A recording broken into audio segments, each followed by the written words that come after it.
4 orang murid. Ini adalah cerita tentang 4 orang murid, Saum, Fez, Jivan, dan Bud. Mereka hidup bersama di sebuah desa kecil. Mereka semua adalah murid dari seorang guru besar yang tinggal di dalam hutan. Guru besar adalah seorang yang sederhana namun terpelajar. Sang murid menghormati guru mereka. Setiap hari, mereka akan selalu mendengarkan guru mereka.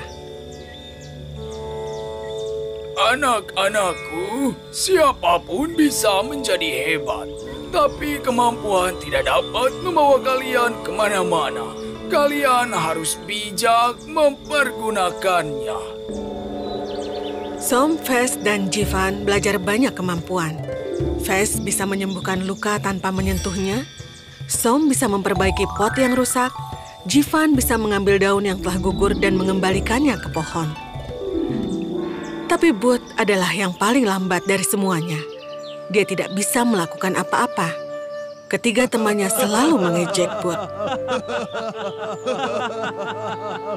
Oh, ayolah, Pot. Bersatu, bersatu. Bud telah belajar kemampuan baru. Dia bisa bicara pada potongan pot yang rusak. Oh ya, tapi potongan pot yang rusak tidak belajar untuk memperbaiki diri. Itu pot yang malang.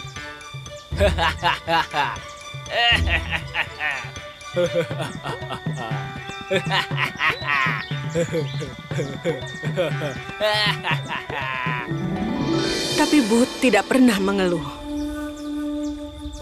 Guruji, apa maksudnya dengan akal sehat? Itu mudah. Akal sehat adalah saat kita berpikir sebelum bertindak. Suatu hari, Saum, Fez, dan Jivan memutuskan untuk pergi dari desa. Desa ini terlalu kecil. Kita tidak akan menjadi yang terhebat jika kita menghabiskan sisa hidup kita di sini. Kita harus berkelana untuk lebih belajar. Aku setuju. Kita satukan semua kemampuan kita. Sekarang kita harus maju. Bagaimana dengan Bud? Haruskah kita bicara padanya? Oh, dia bodoh dan tidak berguna. Dia hanya akan menjadi beban untuk kita. Tidak, Fez. Kita lebih kuat dari dia. Ini tugas kita untuk menjaganya. Kita harus mengajak dia untuk bergabung. Mereka mengumpulkan semua pakaian dan makanan dan bersiap untuk perjalanan mereka. Ingatlah anak-anak, pria bijak selalu berpikir sebelum bertindak. Kami akan ingat, Guruji. Kami akan ingat, Guruji. Kami akan ingat, Guruji. Kami akan ingat, Guruji.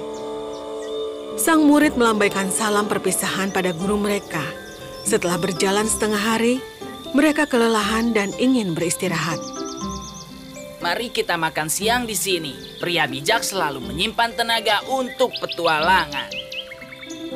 Saat mereka akan duduk di atas batu, Bud melihat sesuatu terbaring di tanah.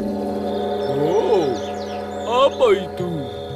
Oh, Bud, apa sekarang kau takut akan tumpukan tulang-tulang? Aku penasaran tulang siapa ini. Aku bisa jamin kalau ini adalah tulang-tulang singa. Dia mati karena kelaparan. Seekor singa? Iya, lihatlah struktur tulang-tulang ini. Aku yakin ini adalah tulang singa. Oh, tunggu. Kenapa tidak aku coba kemampuanku padanya? Sesuatu yang baik untuk berlatih. Aku akan mengatur kembali tumpukan ini menjadi kerangka seekor singa. Apa? Sebelum mereka bisa berkata-kata, Saum mulai bergumam kata-kata.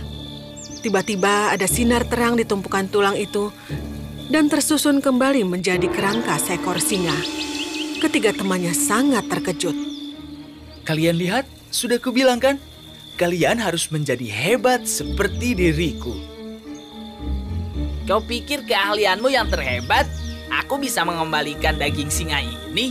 Dia akan punya bulu, kulit, kuku, dan gigi. Semuanya hanya dalam beberapa saat. Kuku, gigi, Fez, jangan! Tapi Fes tidak mau mendengarkan. Sekarang bergumam kata-kata. Tiba-tiba, tulang itu mempunyai mata, kulit, bulu, kuku, dan lainnya. Dan sekarang menjadi singa mati yang utuh terbaring di tanah. Bukankah itu indah? Itu menakutkan. Kenapa kau lakukan itu? Karena hanya aku yang bisa. Dengan kemampuanku, aku bisa mengembalikan apapun. Singa itu kehilangan kulit dan badannya. Aku mengembalikannya. Bukankah ini kemampuan yang hebat? Kau pikir hanya kau yang bisa mengembalikan sesuatu? Apa kau tidak tahu kemampuan yang kupelajari? Aku bisa membuat singa yang mati hidup kembali. Apa? Iya, Bud. Lalu menurutmu siapa yang paling hebat? Dia tidak bisa memutuskan hanya karena ucapanmu, Jivan. Lakukan dan tunjukkan. Maka dia bisa memutuskan siapa yang terhebat. Aku tidak tahu tentang yang terhebat. Tapi aku tahu siapa yang terkuat. Sang singa. Jangan lakukan, Jivan. Tolong dengarkan aku. Semua temanku mencoba kemampuan mereka. Kau tidak ingin aku mencobanya juga? Kau sebut dirimu sebagai sahabat. Ternyata Fes benar. Harusnya kita tidak mengajakmu.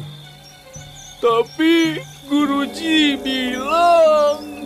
Kau akan mengajari apa yang Guruji bilang? Kau yang tidak bisa apa-apa?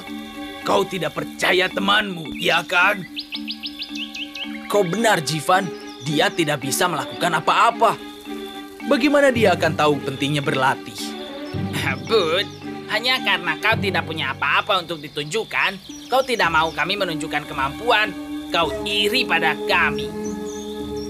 Oh, aku mempunyai kemampuan yang akan menyelamatkan kita.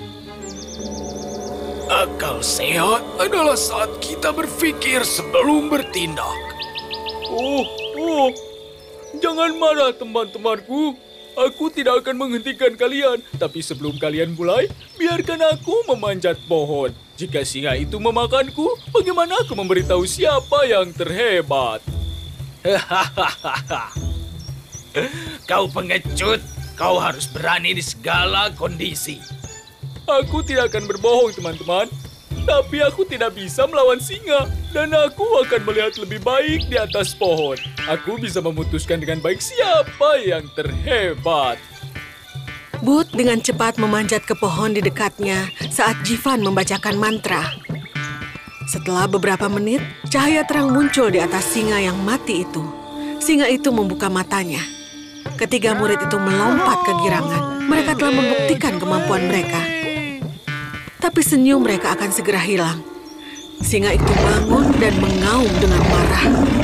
Oh, lari! Singa itu hidup! Selamatkan diri kalian! Tapi murid-murid itu terlalu ketakutan. Mereka tidak bisa bergerak. Singa yang lapar itu melompat ke arah mereka. Murid-murid malang itu tidak dapat melakukan apa-apa untuk menyelamatkan diri.